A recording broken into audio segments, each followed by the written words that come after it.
हुनर का सफर। एक छोटे से गांव रामपुर में रमेश और सुमन अपने 4 बेटों के साथ रहते थे।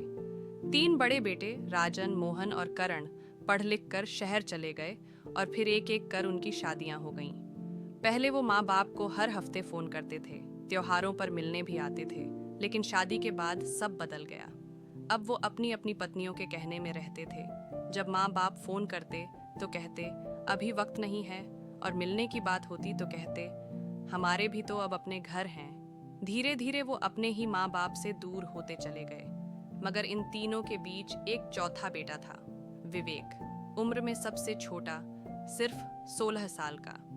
वो ना तो पढ़ाई में अच्छा था, ना ही उसमें ज्यादा दिलचस्पी थी।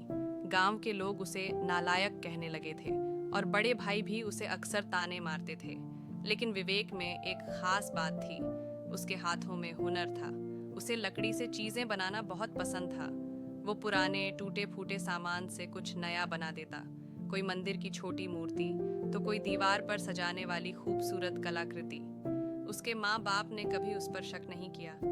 माँ हमेशा कहती, हर बच्चा किताबों से नहीं, कुछ बच्चे हुनर से दुनिया बदलते हैं। धीरे धीरे विवेक ने घर के एक कोने में अपनी एक छोटी सी दुकान बनाई, कल्पना कला केंद्र। शुरू में कोई नहीं आता, पर वो रोज बैठता, काम करता, कुछ नया बनाता। उसके बनाए लकड़ी के सामानों में एक अलग ही खूबसूरती होती। एक दिन गांव में एक कलाकार आया जो शहर की एक आर्ट गैलरी में काम करता था। उसने विवेक के बनाए सामान देखे और दंग रह गया। उसने तुरंत फोटो खींचकर सोशल मीडिया पर डाली। कुछ ही दिनों में विवेक का काम मशहूर होने लगा। उसे शहर के आर्ट एग्जीबिशन में बुलाया गया। वहां उसने अपने हाथों से बनी कलाकृतियों से सबका दिल जीत लिया।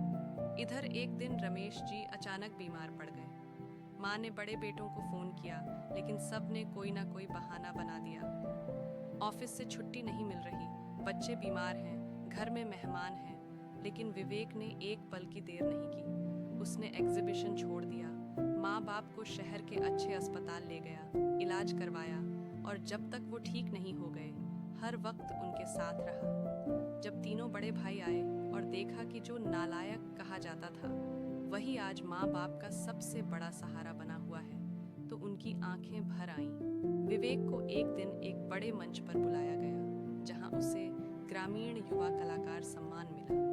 मंच से उसने बस इतना कहा, मुझे पढ़ाई नहीं आई, पर माँ के हाथों की रोटी और पापा की मेहनत की कद्र जरूर आई। जिन हाथों ने मुझे चलना सिखाया, आज उन्हीं हाथों को थामना मेरा फर्ज है। हुनर से नाम कमाया, लेकिन माँ बाप की दुआओं से मकाम पाया। उस दिन पूरे गांव ने खड़े होकर तालियां बजाईं, और तीनों बड़े भाई जो कभी खुद को बड़ा समझते थे, आज उस छोटे भाई से लिपट कर रो पड़े। सीख, हर इंसान का हुनर अलग होता है। पढ़ाई ही सब कुछ नहीं होती। जो अपने माँ बाप का साथ नहीं निभा सकता, वो दुनिया में कितनी भी ऊंचाई पाले, अधूरा ही रहता है।